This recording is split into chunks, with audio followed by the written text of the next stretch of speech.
Assalamualaikum warahmatullahi wabarakatuh.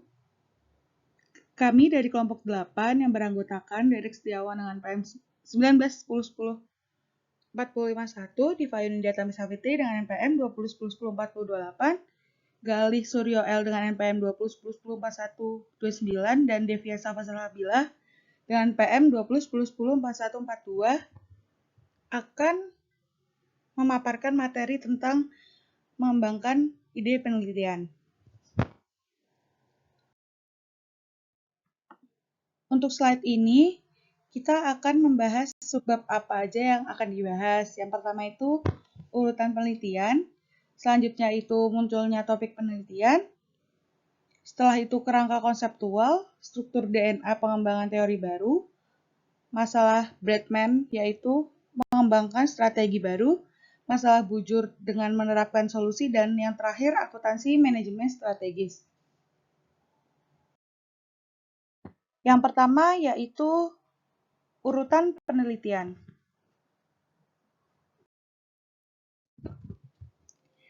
Urutan penelitian diawali dari identifikasi area luas.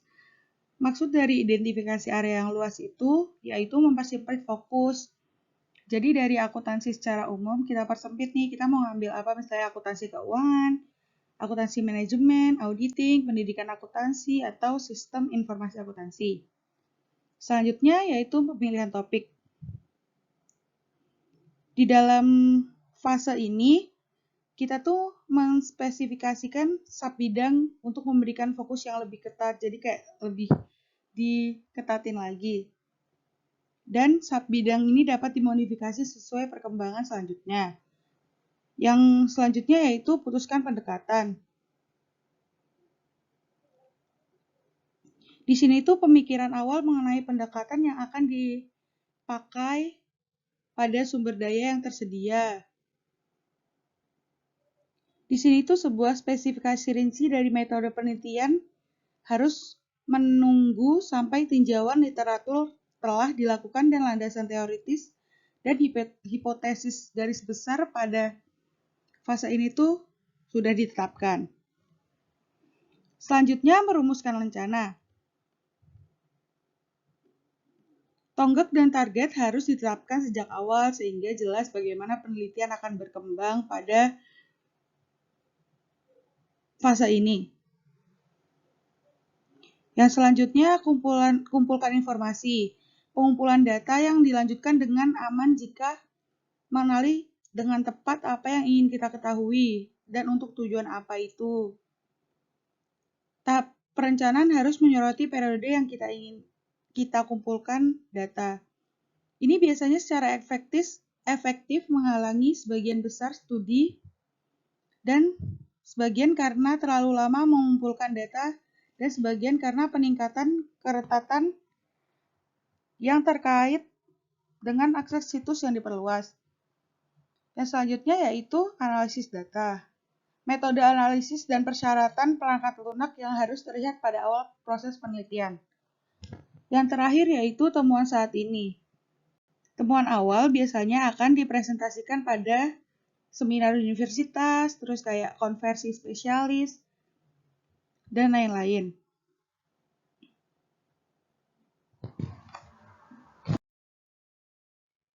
Yang selanjutnya akan kita bahas yaitu pendekatan positivitas tradisional. Ini masih masuk dalam subbab urutan penelitian. Urutan yang sebelumnya bisa mempermudah pemberian elemen pendekatan positivitas tradisional. Pendekatan positivitas tradisional mengasumsikan adanya spesifik yaitu spesifikasi hipotesis a priori yang dirumuskan berdasarkan teori dan literatur sebelum data dikumpulkan. Yang kedua, isolasi dan kontrol variabel yang akan diselidiki. Yang selanjutnya yaitu verifikasi metode pengukuran dalam variabel. Dan untuk urutan pendekatan positivitas tradisional yaitu dari masalah, terus kita tinjau literaturnya, terus pengembangan hipotesis, masuk ke metode, dan akan menerima hasil. Yang selanjutnya adalah munculnya topik penelitian. Untuk mengawali pembahasan tentang munculnya topik penelitian, yang pertama kita harus mulai dengan memilih topik penelitian yang menarik bagi peneliti dan supervisor. Di mana proyek berkontribusi pada kualifikasi. Topik harus membangkitkan antusiasme pada peneliti di awal. Dan sumber topik itu bisa dari mana aja, tapi yang paling umum dari masalah di tempat kerja, terus yang kedua masalah atau aplikasi yang terlihat di koran atau televisi atau media sosial lainnya. Yang selanjutnya itu dari kertas kerja dan tesis, dan yang umum selanjutnya yaitu dari review artikel dan analisis literatur di area tertentu. Oleh karena itu, ide-ide jarang muncul dari percikan atau pemikiran original, namun kemungkinan besar perkembangan pemikiran akan muncul di tempat lain karena biasanya pembuat atau pencetus tidak melihat nilai penuhnya atau terlewatkan. Setelah area topik umum telah ditentukan, itu dapat disempurnakan dengan metode formal, misalnya kayak brainstorming, daftar atribut, dan lain-lain.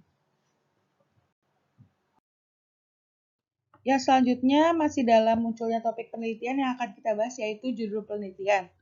Judul penelitian sebaiknya singkat, padat, dan mewakili seluruh isi penelitian kita. Maksimal hanya terdiri dari 8-12 kata, tidak ada singkatan, tidak menggunakan kata-kata redundant atau study on atau research on, dan sebagainya. Dan judul penelitian wajib memuat yaitu metode yang diusulkan, tujuan penelitian, dan objek penelitian. Untuk yang akan dibahas selanjutnya yaitu kerangka konseptual. Kerangka konseptual, bagian dari proses perencanaan awal, adalah pengembangan representasi konseptual dari proyek penelitian. Hal ini dapat membantu memperjelas hubungan penting dan kebutuhan untuk mendukung teori, variabel penjelas dan intervensi, serta demonstrasi sebab akibat. Pendekatan induktif dan deduktif menjadi alternatif objektif untuk pelaksanaan penelitian. Pendekatan induktif dalam penerapannya di lingkungan akuntansi memerlukan variasi model tradisional seperti yang disediakan oleh Cobb Experiential Learning sebagai berikut. Pendekatan deduktif. Pendekatan ini cocok dalam lingkungan yang sangat terstruktur yang melibatkan pengajuan empiris model teoritis, sehingga keandalannya bergantung pada integritas metode kuantitatif dan statistik. Pengembangan model proses deduktif sesuai dengan karakteristik definisi teori ilmiah dari Popper 1959 sebagai berikut. Yang pertama, teori mampu melakukan pengujian empiris, yaitu ilmuwan dan peneliti harus berusaha keras untuk memalsukan teori. Yang kedua, kemajuan ilmu pengetahuan sebagai proposisi yang dipalsukan tertinggal, meninggalkan inti dari teori yang masih harus dibahas. Skema konseptual dasar menyediakan alat yang ampuh untuk pemeriksaan hubungan sebab akibat dalam lingkungan positivis dengan menerapkan variabel-variabel utama yang menarik dan faktor-faktor lain yang berpotensi berpengaruh, dapat membentuk kesan yang lebih baik tentang luasnya masalah. Selanjutnya yaitu struktur DNA. Struktur DNA merupakan pengembangan teori baru dalam lingkup kimia. Menurut James D. Watson, pada tahun 1968 memberikan deskripsi yang brilian tentang proses penemuan yang menarik dalam penelitian ilmiah, bahwa jika pendekatan yang diadopsi agak tidak ortodoks atau pengembangan teori dan pemodel konseptual dari deduksi sistematis berdasarkan temuan empiris orang lain, dilakukan dalam lingkup kompetitif di mana hadiah utama untuk memenangkannya adalah Nobel. Watson bersama dengan Francis Crick, keduanya dari Universitas Cambridge, dan Maurice Wilkins dari King's College London dianugerahi penghargaan Nobel pada tahun 1962 untuk fisiologi kedokteran, karya perintis mereka selama 1951 sampai 1952. Mereka atau Watson dan Francis Crick melanjutkan untuk mengembangkan model yang sesuai dengan semua bukti yang saat ini tersedia bagi mereka, dan menunggu konfirmasi atau dikonfirmasi kerangka kerja mereka dari temuan empiris orang lain, yaitu yang pertama, karya Linus Pauling di Amerika Serikat pada pembentukan helix untuk rantai polipeptida, menyarankan bahwa DNA atau asam nukleat deoksiribosa juga memiliki struktur helix. Yang kedua, Ernst Chargaff telah menghasilkan bukti penting tentang rasio basa penyusun dan khususnya persamaan yang antara adenin atau A dan timin atau T dan guanin atau G, sitosin atau C. Yang ketiga yaitu rekan ahli kimia struktural atau rekan kantor mereka menyarankan bahwa formulasi buku teks normal dari basis A dikurangi T dan G tidak benar, dan bahwa mereka harus bekerja dengan alternatif tanpa pertanyaan penting tentang isi buku teks dan pengetahuan yang diterima. Struktur mereka tidak akan bersatu. Dampak dari temuan ini adalah bahwa rantai tertentu dapat mengandung purin dan pirimidin atau dengan kapasitas untuk membawa materi genetik untuk replikasi diri, dan tulang punggung rantai harus berjalan dalam arah yang berlawanan. Jika Crick dan Westen mampu mengembangkan model fisik yang terdiri dari dua rantai nukleotida yang melingkar secara helix tangan kanan yang berjalan dalam arah yang berlawanan dengan urutan komplementer dari basa terikat hidrogen, struktur yang dihasilkan dimungkinkan secara stereokimia, dan bukti sinar X berikutnya dari Franklin menegaskan bahwa tulang punggung gula atau fosfat memang berada di luar molekul. Masalah Bridgman atau pengembangan strategi baru. Kriket, pertandingan uji coba di tahun 1930-an didominasi oleh satu individu luar biasa yang bakatnya unik dalam keahlian memukul, mengancam untuk mengubah cara permainnya dimainkan.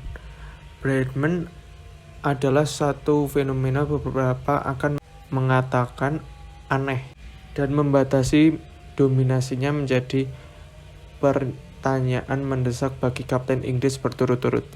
The Bridgman Problem dirinci oleh Lawrence LeCunch dalam buku The Body Line Controversial pada tahun 1983, dan menyajikan pertanyaan penelitian yang menarik, menyelidiki sejumlah alternatif yang mungkin memberikan solusi yang berhasil, yaitu yang pertama, Bridgman mengubah kondisi bermain, yang kedua, mengubah aturan bermain, yang ketiga, mengganti bowling, yang keempat, mengubah penempatan bidang, dan yang kelima, memperkenalkan serangan body line. Kemudian adalah masalah bujur, yaitu menerapkan solusi. Pengukuran bujur di laut memerlukan pengukuran yang akurat, baik waktu di lokasi saat ini maupun di meridian Greenwich atau titik dasar serupa lainnya. Pengukuran waktu lokal tidak menjadi masalah, terutama selama jam-jam siang hari, tetapi tanpa adanya penunjuk waktu yang akurat, pengetahuan tentang waktu yang sesuai di titik dasar tetap menjadi masalah yang cukup besar. Sir Isaac Newton dikutip dalam Sobel tahun 1995 halaman 52 terpaksa mengakui pada tahun 1714 satu metode adalah dengan arloji untuk menjaga waktu dengan tepat. Tetapi karena pergerakan kapal, variasi panas dan dingin, basah dan kering, serta perbedaan gravitasi di berbagai garis lintang, jam tangan seperti itu tidak pernah dibuat. Newton jelas memikirkan solusi astronomis atau setidaknya ilmiah daripada solusi mekanis, yang memerlukan beberapa pertimbangan solusi alternatif sebagai berikut. Yang pertama adalah metode yang ada. Sebagian besar terbatas pada pendekatan perhitungan mati dan metode kompas. Perhitungan mati membutuhkan perkiraan kecepatan kapal yang harus dibuat, bersamaan dengan perhitungan pengaruh kecepatan dan arus angin. Yang kedua adalah data gerhana. Gerhana sonar dan bulan memberikan peluang jika diketahui kapan mereka diharapkan diamati di lokasi lain. Tetapi kejadian seperti itu terlalu jarang untuk memberikan bantuan navigasi yang realistis. Kemudian yang ketiga, metode jarak bulan.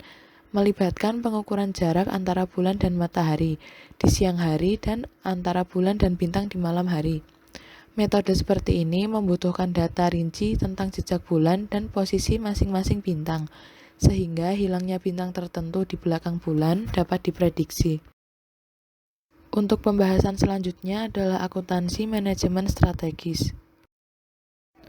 John Harvey dan Jones, pemecah masalah terkenal dari serial TV Eponymous, merinci pendekatannya terhadap penyelidikan masalah praktis dalam situasi bisnis nyata.